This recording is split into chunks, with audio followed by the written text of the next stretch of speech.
بسم اللہ الرحمن الرحیم۔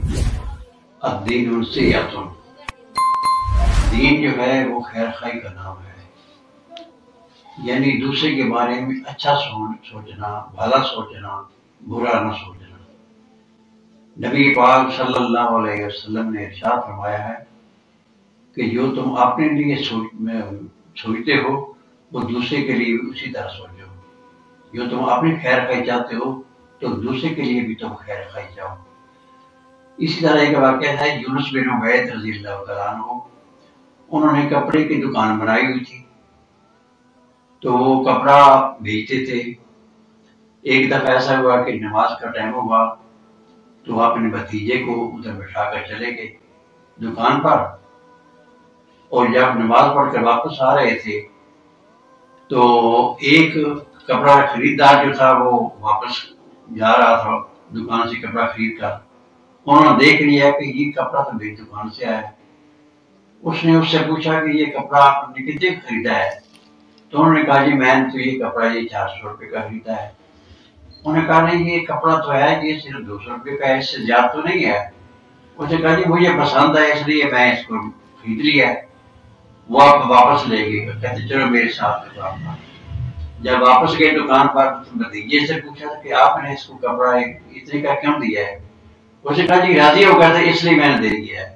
آپ نے فرمایا نہیں، میں نے جب آپ کو کہا تھا کہ اس کی قیمت 200 ہے تو آپ نے 200 ہی لینی تھی، 400 کیوں لی ہے؟ اس کو 200 روپے واپس کر دیا اور وہ واپس چلا گیا۔ تو گویا کہ یہ نہیں تھا کہ چلو 400 ملا تو 400 رکھا لیا، یہ مال جو ہے وہ اس قسم کا حرام کا ہو جاتا ہے۔ تو اس لیے فرمایا کہ الدین نصیحۃ، دوسرے کے بارے میں اچھا سوچو۔ اسی طرح حضرت معاذ بن مالک رضی اللہ تعالیٰ عنہ، ان سے ایسا گناہ سزا ہوا، نبی پاک صلی اللہ علیہ وسلم کی خدمت میں حاضر ہوتے ہیں، عرض کرتے ہیں یا رسول اللہ صلی اللہ علیہ وسلم مجھے پاک اور صاف کرے۔ آپ نے فرمایا کیا ہو گیا تمہیں؟ 3-4 دفعہ سے نکالی مجھے پاک اور صاف کرے۔ آپ اس کو منع کرتے رہے، ٹھیک ہے آپ تجھے کیا ہے؟ کہ میں ایسے گناہ کیا ہے، اس سے گناہ ہو گیا ہے۔ جب اس نے اقرار کیا اس کا تو آپ نے صحابہ کرام کو فرمایا کہ اس کی اب سزا ہے، اس کو رجم کیا جائے۔ تو گویا کہ اس کو رجم کیا گیا۔ جس سے رجم کیا گیا تو اللہ تبارک و تعالیٰ کے پیغمبر علیہ السلام 2-3 دن کے بعد واپس آئے۔ آپ نے فرمایا کہ اللہ تبارک و تعالیٰ نے اس کی توبہ منظور کر لی ہے، اگر اس نے ایسی توبہ کی ہے کہ اگر میری امت پر اس کو تقسیم کی جائے تو اس کے لیے بھی کافی ہو جائے گی۔ گویا کہ یہ وہ لوگ تھے کہ جو اپنے گناہوں کا اقرار کرتے تھے، وہ کہتے تھے کہ ہم دنیا میں ہی آپ اس کی سزا بھگت رہے، آگے ہمیں جا کر نہ ادا کرنی پڑے۔ اسی طرح کے غامدیہ خاندان تھا، اس کی ایک عورت تھی، وہ بھی حضور اکرم صلی اللہ علیہ وسلم کی خدمت میں حاضر ہوتی ہے، عرض کرتی یا رسول اللہ صلی اللہ علیہ وسلم مجھے پاک کرے۔ آپ خاموش رہے، آپ نے فرمایا خاموش رہے۔ پھر وہ کہتی ہے کہ یا رسول اللہ صلی اللہ علیہ وسلم مجھے پاک کرے۔ 3-4 دفعہ آپ نے عرض کرتی یا رسول اللہ آپ جس طرح ماس کو واپس کیے تو مجھے بھی اس طرح واپس کرنا چاہتی ہیں۔ آپ نے فرمایا کیا ہوا تمہیں؟ اس نے کہا جی میرے پیٹ جو ہے وہ حرام کا بیٹا ملا ہے۔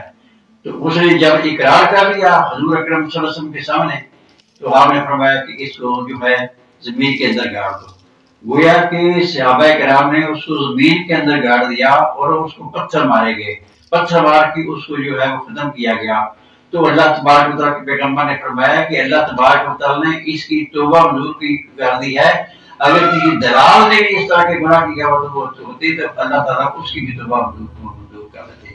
تو گویا کہ یہ وہ لوگ تھے جو اپنے گناہوں کو دنیا کے اندر ہی جو ہے وہ پیش کر کے پاک اور صاف ہونا چاہتے تھے۔